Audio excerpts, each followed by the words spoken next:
Muita gente tem pedido para mim, desde ontem, na verdade, para que eu falasse sobre as manifestações ontem na Paulista e no Rio de Janeiro.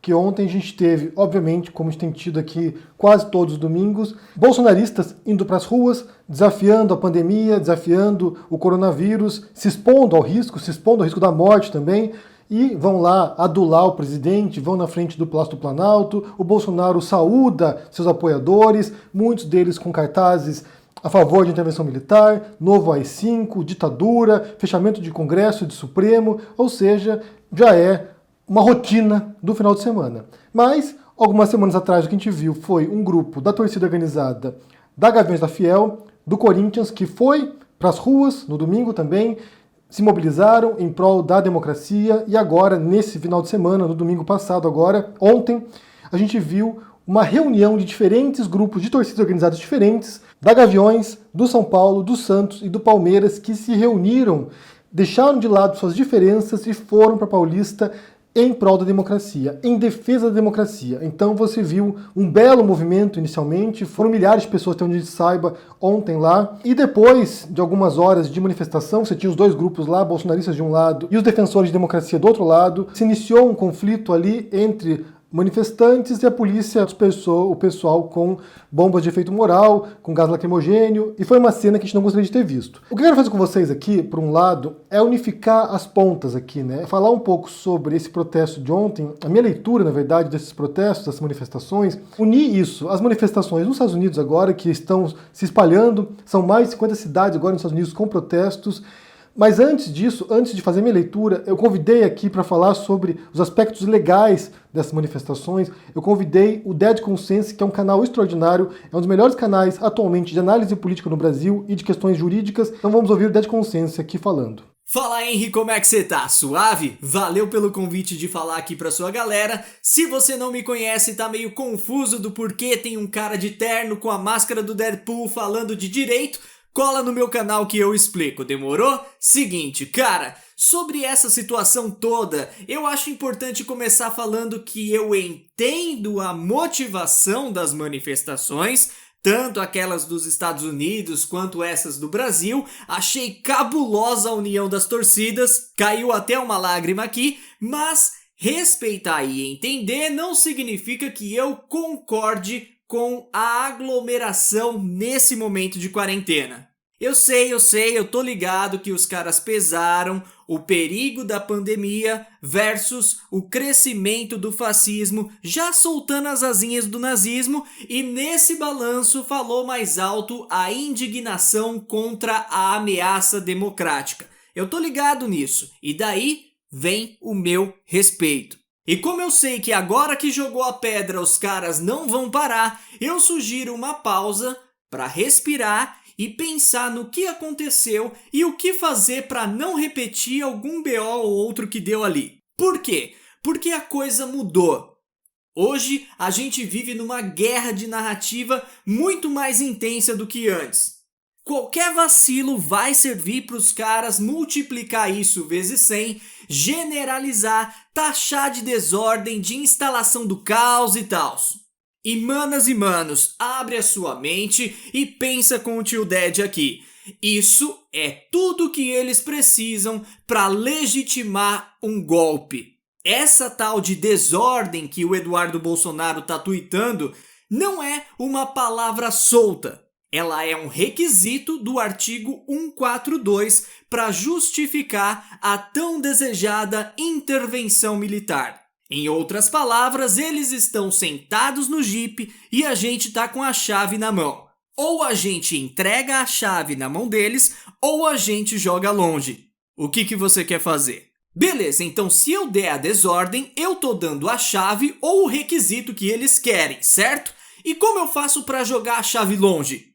Na minha humilde opinião, entendendo o terreno que tá pisando e orientando a galera. Não dá para vacilar nesse momento indo pro front sem trocar uma ideia pesada antes. Vamos pegar um exemplo real do que aconteceu domingo em São Paulo. Segundo o próprio coronel da PM, as duas manifestações estavam pacíficas até que surgiu os caras com a bandeira neonazi. O bicho começou a pegar e a PM escoltou os caras pra longe. Os Antifa que viram isso, sem informação completa de como funciona uma manifestação, entenderam que a PM estava defendendo os caras. Os ânimos foram lá em cima e o bagulho desandou. Ah, não foi assim, os Antifa tava tudo de boa e a PM começou a disparar as bombas de efeito moral. Mano, se a gente for negar a realidade, a gente vai entregar a chave pros caras. Então vamos enfrentar a realidade e pensar como a gente pode fazer melhor. A PM demonstrou que tem lado? Lógico, irmão, isso é o padrão histórico do Brasil. Mas aquela escolta que desandou a paz foi normal. É o trampo da PM tirar qualquer um do perigo. Até quando tem os jacks sendo linchados pelo povo, a PM escolta eles e não significa que ela tá do lado do estuprador.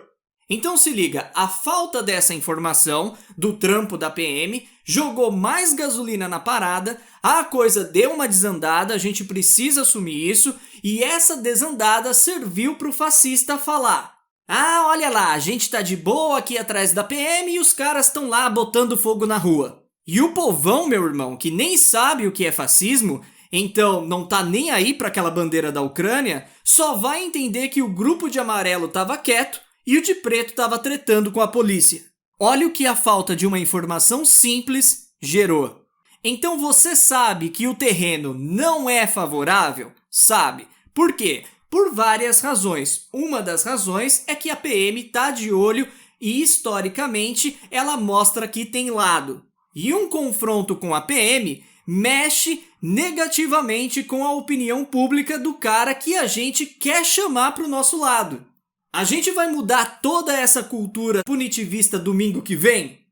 Não. Então o que dá pra gente fazer é trabalhar os nossos pra não dar mais motivo. É difícil? É foda fazer isso com uma pauta dessa? É. Mas, cara, é o único caminho. Conscientizar a galera sobre os limites. Quando uma manifestação deixa de ser pacífica e autoriza o uso de força letal dos Mike. Conscientizar e organizar a parada com vários coordenadores para ficar lembrando ali que quando um mano desse quebra um patrimônio público ou privado, ele tá colocando a bala de borracha na 12 do soldado.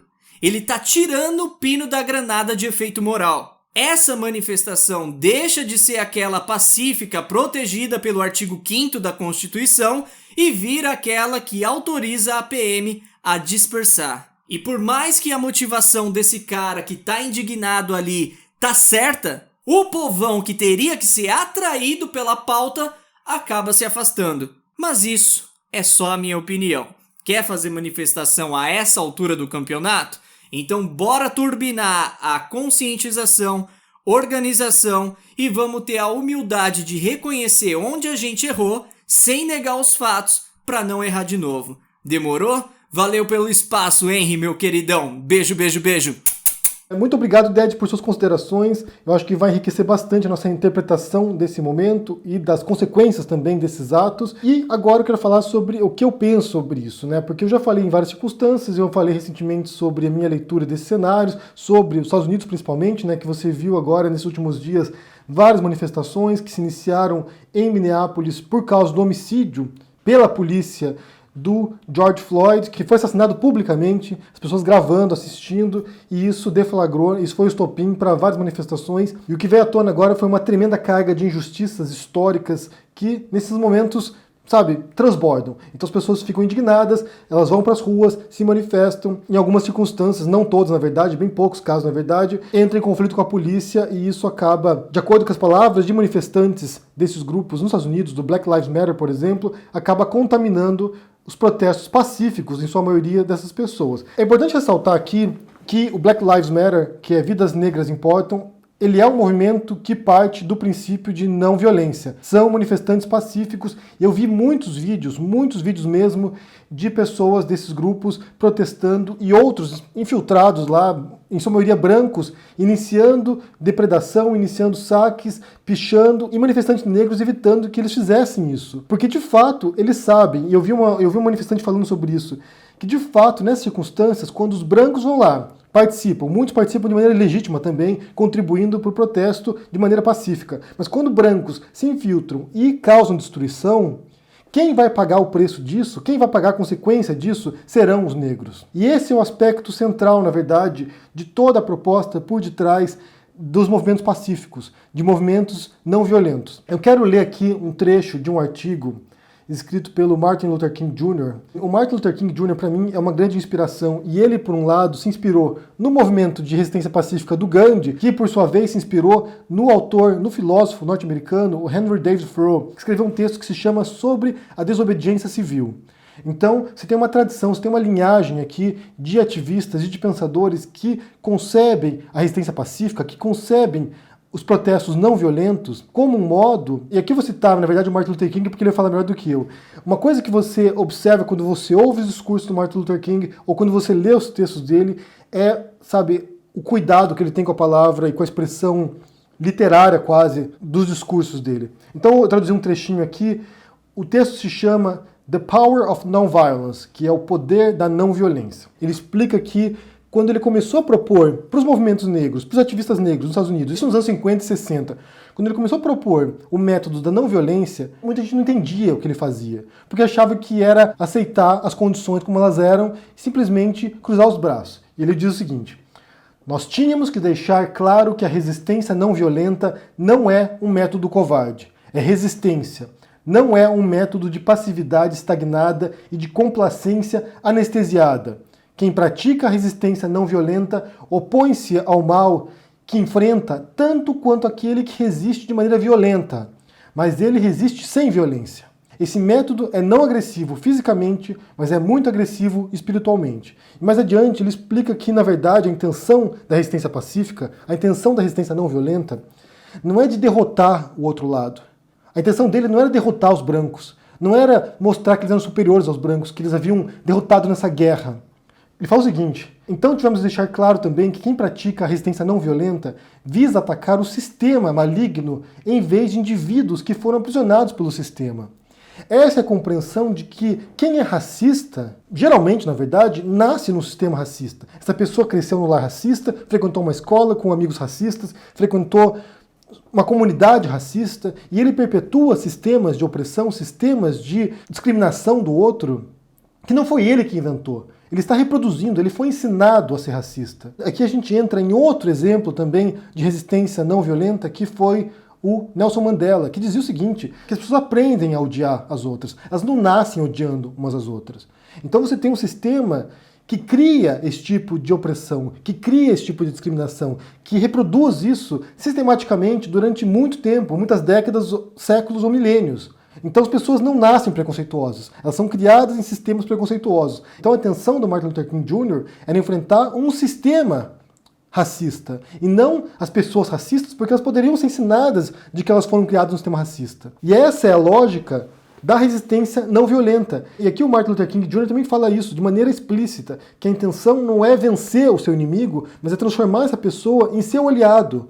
É que ela entenda a sua posição, que ela entenda a sua luta. E nesse ponto, eu vou citar um artigo aqui do Juan Pablo Mendes Campos, que se chama o seguinte: Violent versus Non-Violent Political Protests, que é protestos políticos violentos versus não violentos. E aqui ele faz um estudo de caso dos anos 50 e 60 nos Estados Unidos, analisando os resultados práticos de posturas violentas e de protestos não violentos. Aqui eu só quero abrir um parênteses para mencionar que esse tipo de postura violenta e não violenta, elas existem há muito tempo na história.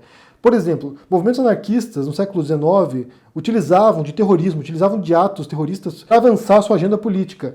As sufragistas no Reino Unido punham bombas também, latas de lixo, como protesto. Ou seja, você tinha uma visão de que a revolução, a transformação só ocorreria com base em violência mesmo. Se você tem um sistema repressivo violento, você tem que confrontar com violência. Por outro lado, surge uma outra corrente que diz o contrário, porque o ciclo de ódio, ele não tem fim. Se você combate o ódio com ódio, o que você faz é perpetuar esse ciclo de ódio. Essa é uma coisa que o Martin Luther King também fala no artigo dele. Ele diz o seguinte: quando você derrota o seu inimigo, o que você cria posteriormente é o ressentimento dessa pessoa. Ela se sente humilhada, porque ela foi derrotada e ela quer vingança, ela quer um dia retornar ao seu posto de supremacia. Então nunca acaba o ciclo de ódio. É preciso confrontar o ódio com a tolerância, de um modo que você mude a percepção do outro sobre você. Porque quando você aplica a violência, o que você acaba fazendo, muitas vezes, é reforçar o estereótipo que já existe sobre você. Por exemplo, nos Estados Unidos, você tem lá o Trump dizendo que os negros são bandidos. E daí você tem protestos violentos.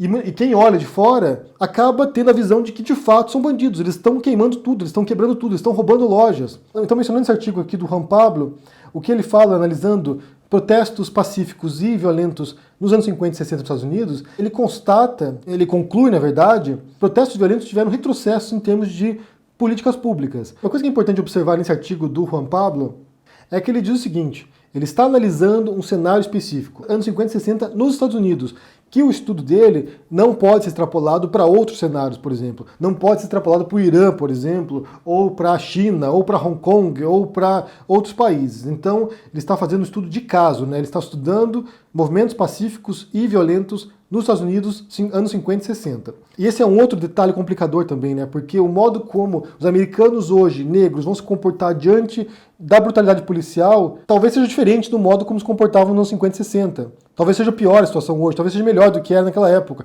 São contextos diferentes. O modo como os brasileiros vão lidar agora com o bolsonarismo, com o fascismo brasileiro, talvez não seja idêntico ao modo como Black Lives Matter lida com as questões dos Estados Unidos. São pautas distintas, são problemas distintos, são questões diferentes. Mas, de qualquer modo, é importante ter em mente que protestos não violentos costumam ter uma percepção social coletiva melhor do que os violentos, obviamente.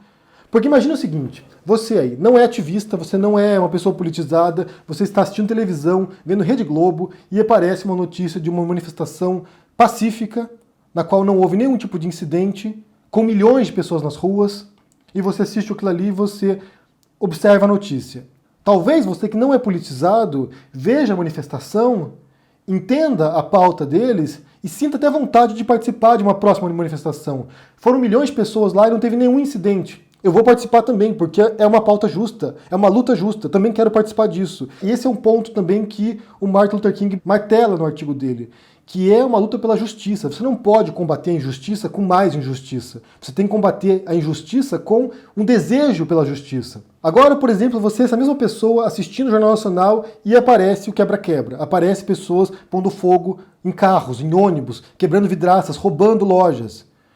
Por mais que a pauta seja legítima dessas pessoas, você não vai se sentir estimulado a defender aquele protesto, aqueles manifestantes, e nem sequer de participar de uma manifestação, porque você tem medo do modo como eles se comportam. E essa é uma preocupação social legítima, porque a manifestação, o efeito da manifestação, também é um efeito de percepção coletiva, pública. É que outras pessoas observem isso, tanto nacionalmente, seus compatriotas, quanto fora também, de percepção internacional. Se você tem uma percepção de fora, de outros países, de que aquela manifestação ali contra o regime repressivo, por exemplo, como foi no Egito, que as pessoas foram lá para Tahrir Square, milhares e milhares de manifestantes, milhões talvez, foram para Tahrir Square e pacificamente protestaram contra o Mubarak. O mundo inteiro observou aquilo e deram suporte aos manifestantes. E isso é crucial também para uma derrubada de um regime repressivo, muitas vezes. E outra coisa importante também distinguir é entre protesto, e aqui violento ou não violento, protesto e revolta. Aquilo que em inglês chama de riot, que é quando sai do controle o negócio. É quando as pessoas já não têm uma liderança clara e elas saem para quebrar tudo. Isso não é um protesto necessariamente. Parte de uma insatisfação, parte dessa revolta coletiva, obviamente, mas não é um protesto. Elas não estão buscando uma pauta clara e facilmente defensável. Elas estão simplesmente externando a sua indignação. O que aconteceu em 92 em Los Angeles, que eu já falei sobre o documentário aqui, LA 92, aquilo ali não foi um protesto, aquilo ali não foi uma manifestação violenta ou pacífica. Aquilo ali foi uma revolta. As pessoas revoltaram e passaram a quebrar tudo. Um grande temor, como mencionou aqui o Dead Consensus, é que esse tipo de manifestação, quando escala para a violência, seja usada pelo bolsonarismo, seja usada pelo Bolsonaro, agora o presidente da República, que está doido para dar um golpe de Estado, seja usada como pretexto para aquilo que eles chamam de intervenção militar constitucional, apelar para o artigo 142 da Constituição, ou seja, usar as Forças Armadas para reprimir essas pessoas e, de certo modo, avançar pautas antidemocráticas. No momento em que você vai um protesto democrático e isso escala para violência, para quebra-quebra, e escala para uma violência generalizada, escala para uma revolta, isso serviria sim, ou pode servir sim, para o Bolsonaro fazer justamente aquilo que ele quer. Eu mencionei mais cedo aqui um tweet do Oliver Stone, no qual ele fala sobre isso, o dilema da oposição política agora. Como a gente não sabe como proceder, porque não se manifestar dá a impressão de que o bolsonarismo está muito mais entranhado na sociedade do que realmente está, e se manifestar pode correr o risco de sair do controle e dar a justificativa fatual aqui, olha só, eles estão se revoltando, dar uma justificativa fatual para que haja uma radicalização do regime. Então é um mato sem cachorro, na verdade. Eu entendo que os brasileiros estão cansados do que estão vendo agora, eu entendo isso, eu compreendo esse ímpeto de se manifestar, esse ímpeto de gritar, esse ímpeto de ir para as ruas e mostrar a força das massas na rua. Mas, por outro lado, primeiro que a gente tem uma pandemia agora e o Brasil é o epicentro da pandemia. Então é um grande risco para sua família, para você, ou seja, isso aí certamente também vai catapultar os índices de contágio no Brasil. Não tenho dúvida disso. E, por outro lado, eu sou um defensor de resistência pacífica. Eu sou um defensor disso e não tenho a menor vergonha de falar isso. Eu acho que você não pode combater o ódio com ódio. Isso é contraproducente e as consequências podem ser muito ruins também, posteriormente. Se a gente quer mudar a sociedade para melhor, a gente tem que agir de um modo que o nosso comportamento reflita a mudança que a gente deseja para o mundo. Eu não posso enfrentar um bolsonarista com ódio. Para mim não faz sentido isso. Então eu quero saber o que vocês pensam aqui. Vou deixar para vocês aqui o link do Dead Conscience, vão lá, confiram o canal dele, se inscrevam, acompanhem o trabalho dele, porque é extraordinário mesmo, ele é um grande comunicador e também é um grande aliado nesse combate agora ao obscurantismo, em defesa da democracia, essencialmente. Então acompanhe o Dead Conscience, deixa aqui embaixo seu comentário sobre isso, deixa o joinha, assine o canal, ajude no apoia e a gente se vê por aí. Abraços e até mais. Tchau!